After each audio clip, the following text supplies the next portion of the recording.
take a seat, I'm going to mention that I've spoken at hundreds of fleet events and conferences in more than a dozen countries all over the world. But something definitely feels different here. And I think I can summarize that in one word, and that is heart.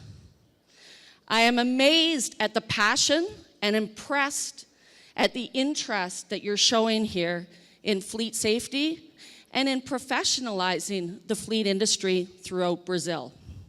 So congratulations for that. Now, I share that passion very much, and I'm going to give you a little bit of my story so that you understand why. I spent almost 30 years in the Canadian Army as an officer in logistics and transportation.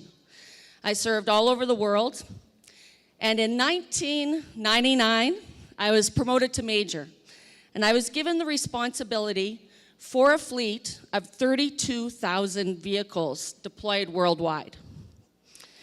At that point in time, I learned an important fact, and that's that the number one cause of death of Canadian soldiers was not bombs or bullets. The number one cause of death was vehicle crashes. Well, that caused me to develop overnight an intense interest in fleet safety and in professionalizing fleet management in the Canadian Armed Forces. That led me to seek out external resources, and at that point I found NAFA. And NAFA has been my indispensable resource for everything to do with fleet safety and training for the last 2 decades. I retired in 2010 from the Army, and I started a second career in fleet consulting and fleet training. I now work full-time, basically for NAFA, and I'm responsible for all their education programs, including a professional designation in fleet management. So who is this NAFA that we've heard about for the last couple minutes and that people have been referring to throughout the day? Well, NAFA is a not-for-profit association whose interest is in professionalizing the fleet industry. It's an association that includes both members and affiliates. So members are the fleet managers, the decision makers, and our affiliates are our vendors and salespeople. And we understand the importance of the relationship between both members, fleet managers, and our vendors in professionalizing the industry overall. NAFA is primarily a North American organization. We don't just have a national presence, but we have very important local chapters spread throughout both Canada and the US. We also have a growing international presence in Brazil, in the countries shown here, and in many more. NAFA has a number of communication mechanisms that are available to all of you. We have a magazine, similar to your magazine, where we discuss various topics related to fleet management and fleet safety. And we also have a communiqué that goes out bi-weekly that gives information on, very quick information on hot topics in the fleet industry, as well as a job resourcing network. So that's just a little bit about NAFA, and my colleague Ruth will talk more about NAFA tomorrow. But I really want my focus to be on education. NAFA has a very formal approach to fleet education. So we've divided fleet education into these 8 subject areas. We call them modules. And what we're saying is that fleet professionals have to have expertise in these 8 areas if they're going to do the best job possible managing their fleets. I'm just going to touch briefly on what we cover in each of these areas. So first up is asset management. Asset management deals with everything from acquiring the asset to remarketing the asset at the end of its life. Our new asset module starts off with a chapter on strategic sourcing, which is really the new buzzword in North America for every party in an organization working together to strategically source vehicles. It goes on to look at in-service fleet management, and then has a whole section on the different remarketing methods and how to determine which remarketing method is best for your fleet. Next up is business management. We believe that fleet managers have to have a basic set of business skills that includes a crash course on business, contract, and tort law. Not everybody's favorite. It also includes not only how to write a request for proposal, but how to respond to a tender in the fleet industry. In this area, we also cover emergency preparedness and the roles that fleet and fleet managers have to play in disaster planning. And finally, we cover how to write comprehensive fleet policies. Next up is financial management. So to be a fleet manager, you don't have to be an accountant, but you certainly have to be able to talk to your financial and your procurement folks. This module covers how to do a life cycle cost analysis for a fleet that takes the total cost of ownership into account so you can determine the sweet spot when you should remarket a particular type of vehicle and how to make acquisition decisions between different vehicles of the same type if you're only considering finance as a consideration. We also cover other areas such as budgeting and doing benchmarking studies in this module. Next up, we have fleet information management. This is not to turn every fleet manager into a computer geek. This really is aimed at allowing fleet managers to speak intelligently with their information technology departments and to understand what they should be measuring in the fleet, how often they should measure it, and then where that information should go. Who in that organization needs to know details on key performance indicators. Next up is maintenance management, and we had a bit of a discussion, a debate going here about outsource versus in-source maintenance management. So what we cover here is we start off with basic vehicle technology, how ABS works and how to read the sidewall of a tire. But we go much beyond that. And we talk about if you do own your maintenance facility, the importance of PM or preventative maintenance programs, and then how you staff that facility. How many technicians, how many bays, what are the best practices in running a maintenance operation? We also look at the other side though, and we do cover third-party or outsourced maintenance programs and what is the best practice with that. Next up, professional development. As one of the speakers earlier today mentioned, things like leadership and ethics are critical components to fleet management. So we have chapters of each of those subjects in this module. We also start with, and we had a crash course in Maslow today, which was great to see. We start off with motivational theories and how it is that fleet managers, by understanding basic personality types and generational differences, can motivate our employees to drive safely and improve the overall efficiency of fleet operations. Second from last is probably the one that is dearest to your hearts here, and that's risk management. This is probably one of our best modules, not that they aren't all good, but this one is very strong.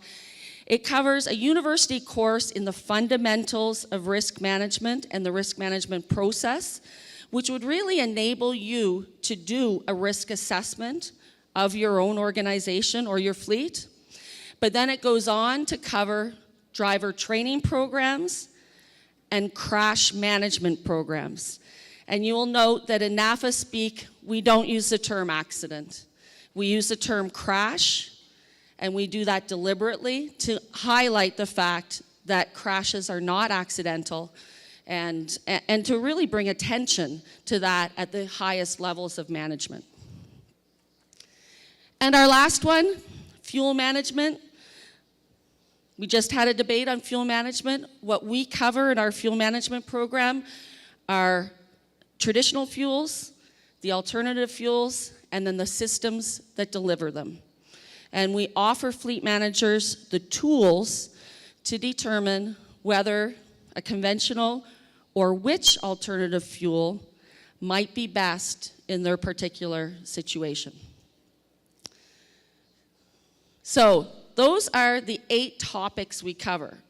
But as I said, we are so organized with our education programs that we not only have 8 different subjects, we also have 3 different levels where we offer each of these subjects. So the first level is the introductory level. And at the introductory level, we have a bunch of different seminars and offerings. That includes our EFMS, which is the Essentials of Fleet Management seminar. It covers a range of webinars as well as online materials. We have a webinar series offered mostly by our vendors, our sponsors, that is free to NAFA members. Now, this would be a topic of great interest to most people in the room. This was a 2011 seminar, but these are held monthly. They're easily accessible by anybody with a computer that can access a GoToWebinar platform. And we get a couple hundred of people each time we offer these webinars listening online. So they've become very, very popular. Our basic seminars are for people with less than 5 years in the industry or just want a refresher course.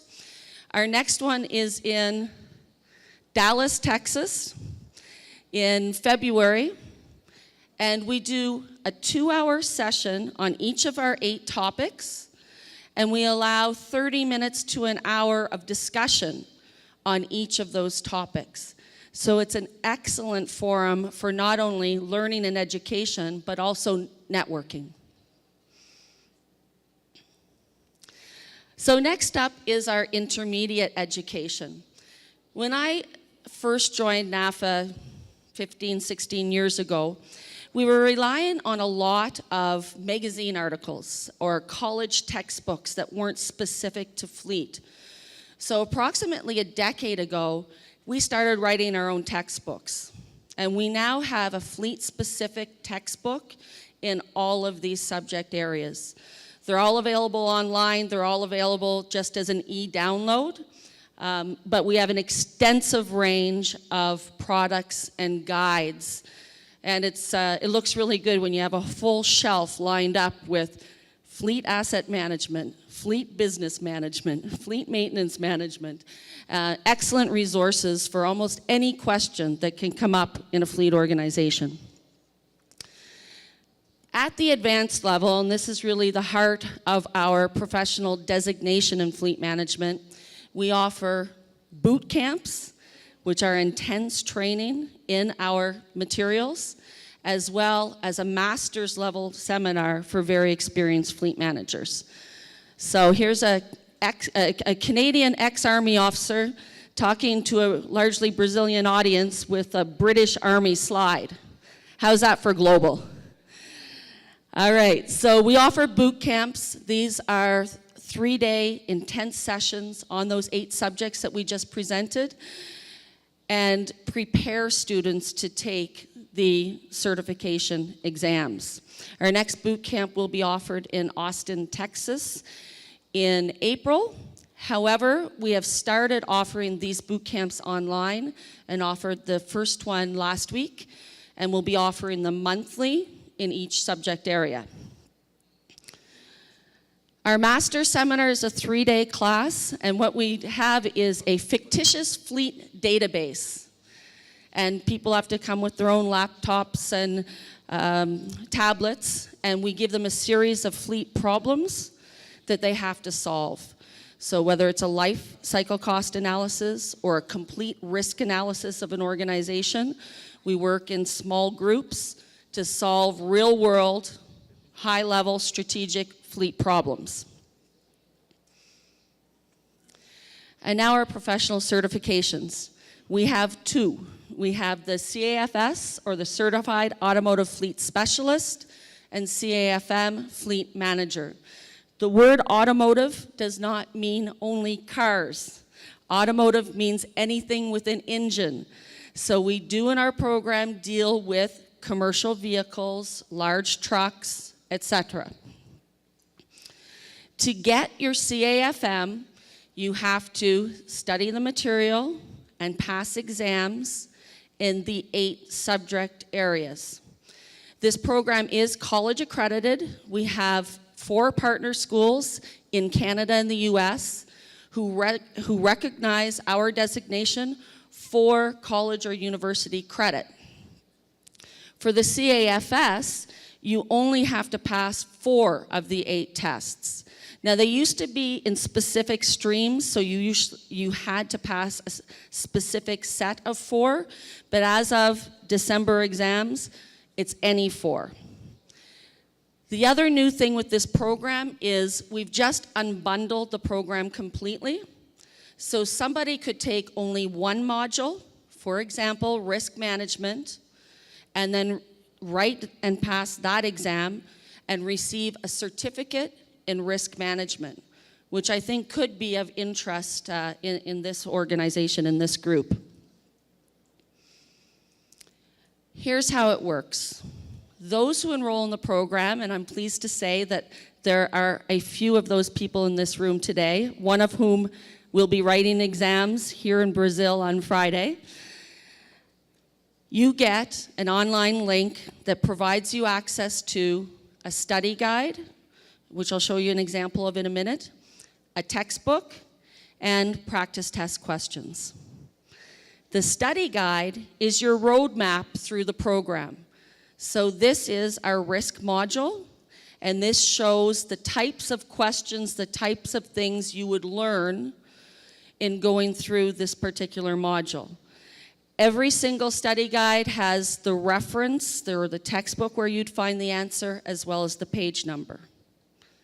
Our textbooks look like this, and as I said, they've been written by fleet management volunteer professionals for fleet managers. And then our practice test questions, the questions are all multiple choice, but multiple choice does not mean that they're easy. This is probably an easier question in that it asks, Company A has recently outsourced fuel management. What is an advantage of outsourcing your fuel management? Anyone want to guess? I just heard an A. Who thinks it's A? Who thinks it's A? Oh, somebody's brave enough to say, yes, it's A.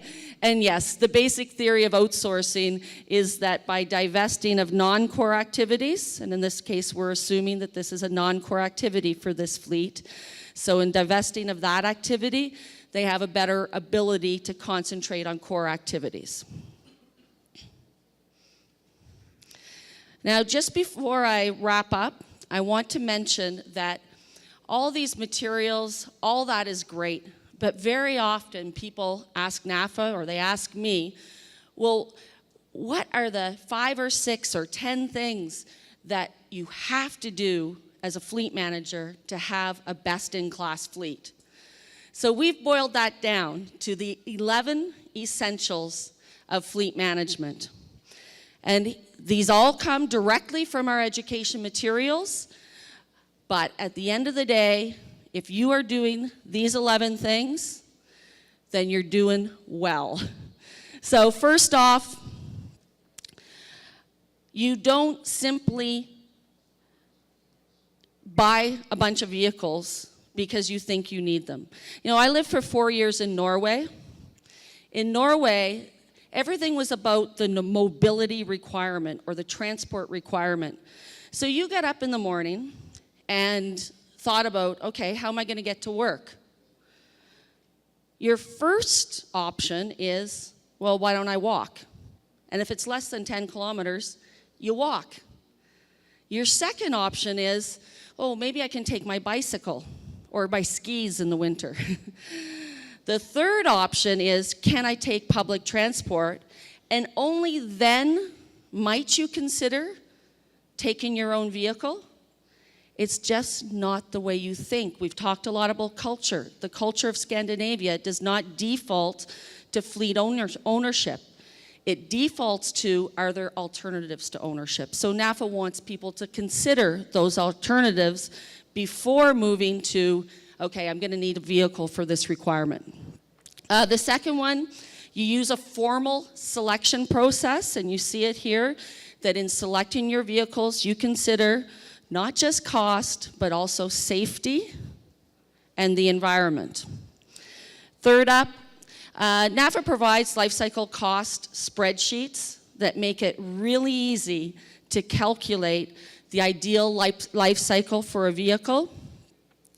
But they don't have to be NAFAs. But you use some kind of life cycle approach to knowing when you should be remarketing your vehicles. The next one is that you measure cost according to total cost of ownership instead of just acquisition price. Next up, we like to see a policy framework, and that policy framework should not only include a fleet management manual, but also a driver's handbook, which is really your contract with your drivers, and then service level agreements with any organizations that you are supporting. Next one, comprehensive safety policy, and that you measure crashes in terms of crash frequency rates, which are crashes per million miles or million kilometers, depending on what country you're in. For maintenance, you use vehicle equivalency units, and I'm not going to get into a big explanation of that, but it's basically you can normalize how many mechanics are required to man your garage based on how many sedan equivalents your fleet equates to. So I can compare your fleet to your fleet based on vehicle equivalency units. You have a fleet management information system, and it tracks important KPIs. So KPIs. Next, you're proactively seeking remarketing methods instead of parking your used vehicles at the back fence until they're of no value whatsoever. And then you're using the best one for your organization. Next up, key personnel are trained, qualified, certified even, whether they're your mechanics, your drivers, or your managers. And then finally, we set goals for fuel and emissions reductions, and NAFA has a program for that, which is brand new and is called the NAFA Sustainability Standard. Ruth's going to talk more about this tomorrow, but the reason I wanted to mention this in conjunction with education is that NAFA is currently working with North Carolina State University, and we're developing 6 modules on sustainable fleet education. Now, I heard earlier today, and I agree, it's more important for me to get a safe vehicle than an economically efficient vehicle. But then I think, Cesar, you made the point very well, the two are intimately integrated. So very often, eco driving means safe driving without fast starts, without fast stops, and efficient fleets have safe fleets that are well maintained. So it's all linked together in safety, the environment, and efficient fleet operations. Now, some of you are going to have questions. We're not going to talk about questions here. I'm here for the evening reception and all day tomorrow. But in addition, through Parar, you can reach me at any time. If you have questions about NAFA education, that's one thing. Happy to answer your questions. But also, if you have questions about fleet operations, about how we do things in North America, in Europe, in Scandinavia, I've done dozens and dozens of fleet studies, best practice reviews, risk analysis, fleet utilization studies, fleet right-sizing studies, and I'm always, always happy to share my information and knowledge with anybody who sends me an email or drops me a note. So as a final comment, I wanted to say that one of the things I really admired about the presentations to date is the concern shown not just for making the company more efficient, but for making society better and personalizing the message and even making it about your own families. Now, I've always been interested in fleet safety, but I now have 6 of my children driving. So my interest in fleet safety has gone up exponentially in the last couple years with all those new drivers on the road. So thank you once again for sticking around this late in the evening, and I look forward to a long relationship between NAFA and PERAR and moving professionalism forward in the future. Thank you.